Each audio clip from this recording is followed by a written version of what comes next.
Joining us now to discuss this and a lot more, Democratic Congressman Adam Schiff of California. He's a key member of the Select Committee, also the chairman of the House Intelligence Committee. Congressman, thanks so much for joining us. Let me get your quick reaction to that tweet from the Congresswoman. Well, it's not surprising. That's certainly where she's coming from, QAnon conspiracy theory and a ardent Trump defender. We hope, of course, that McCarthy will appoint people who are serious, who are interested in getting to the bottom of what happened on January 6th, all the preparation for that tragic day, what happened on the 6th itself.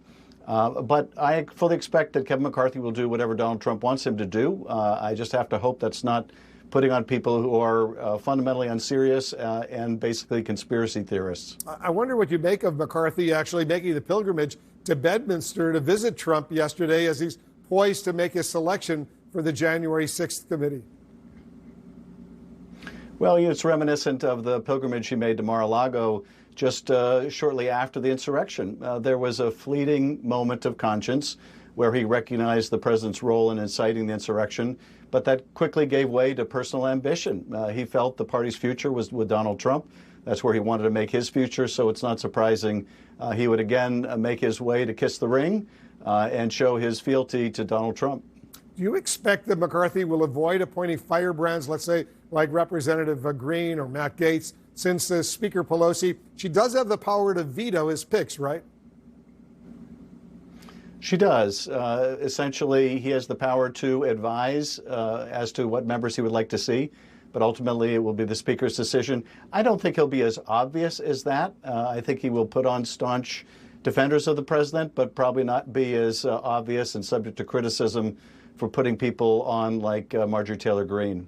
In a series of new books that we're all going through right now, we're seeing a truly damning portrait of Trump's final days in office from the perspective of General Mark Milley, the chairman of the Joint Chiefs of Staff.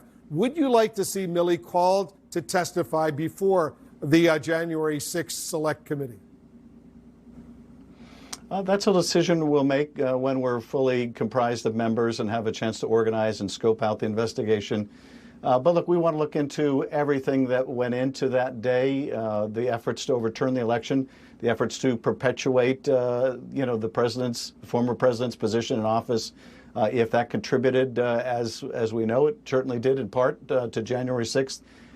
So we want to get the full facts. Our goal is to produce a report like the 9/11 Commission report that is objective and thorough. So we'll follow the evidence wherever it leads us. While I have you, let's get to the very disturbing coronavirus pandemic, the very disturbing news, including coming out from L.A. County, where the mask mandate is going back into effect, your county out there. Listen to what the president said when asked about coronavirus misinformation. Listen to what he said today. What's your message to platforms like Facebook? They're killing people. I mean, look, the only pandemic we have is among the unvaccinated. And they're killing people. You agree with the president? I agree that the platforms are going to have to do a much better job pushing out good information and making sure they're not pushing misinformation that gets people killed. I raised this issue with Facebook and other social media companies years ago with respect to flu vaccines, and they did take action, and they're going to need to take stronger action here. This pandemic is killing people. It doesn't have to be killing people. We could turn the corner on this if people would just get vaccinated. And to those that are watching, anyone who's watching who is still not vaccinated, please get vaccinated. Do it for yourself, your family. Don't be that guy that ends up dying because they wouldn't get vaccinated. So ask your doctor if you have any concerns. But yes, the social media companies, all of us are going to have to do a far better job pushing information out if we want to finally turn the corner on this awful virus. Congressman Adam Schiff of California, thanks so much for joining us.